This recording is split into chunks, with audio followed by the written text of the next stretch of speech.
Update po tayo sa sunog sa Binondo sa Maynila. Naapula man ang apoy, napalitan naman ito ng buhos ng emosyon sa isa-isang pagtambad ng sunog na labi ng mga biktima. Naabo pati ang mga pangarap ng isang ate na nagpaaral ng mga kapatid sa Quezon. At live mula sa Maynila, nakatutok si Maris Umali. Maris. Vicky, wala raw salitang makapaglalarawan sa labis na hinagpis na nararamdaman ngayon ng mga kaanak ng mga nasawi sa isang sunog na sumiklab sa Binondo, Maynila kaninang umaga.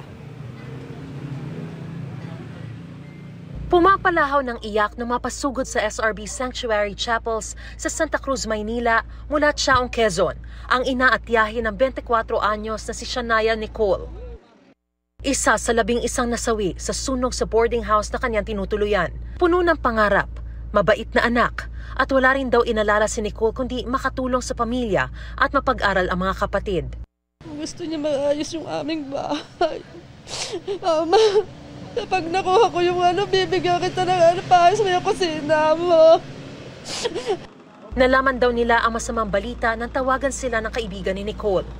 Sabi niya, tita, yung dorm po ni Nicole, ang dorm po niya nasusunog. Natara po si Nicole sa loob daw po. Kaya talaga kami hagulhol na, dali-dali kami.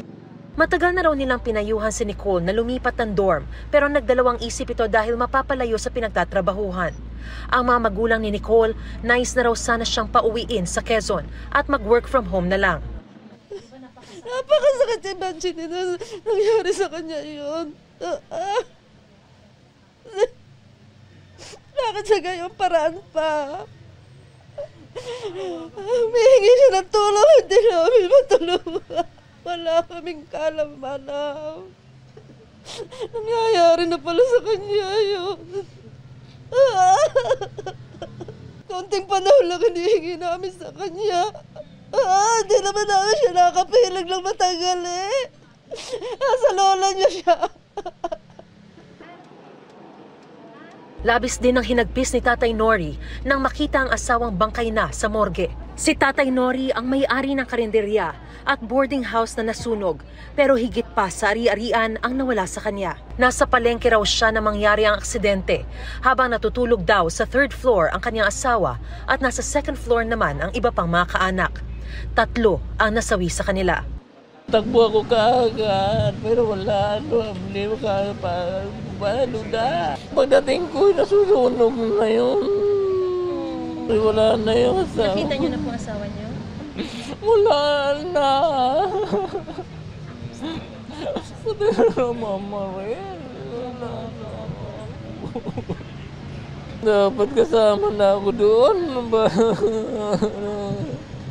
Maging ang ibang mga kaanak at kasamahan sa trabaho, napahagulgol na lang na makita ang mga sunog na katawan ng mga biktima.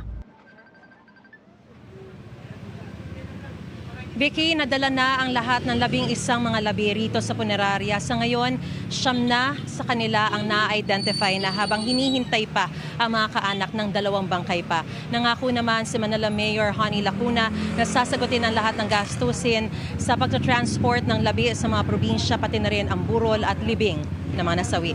At yun ang pinakasariwang balita mula rito sa Maynila. Balik sa iyo, Vicky. Maraming salamat sa iyo, Maris Umali.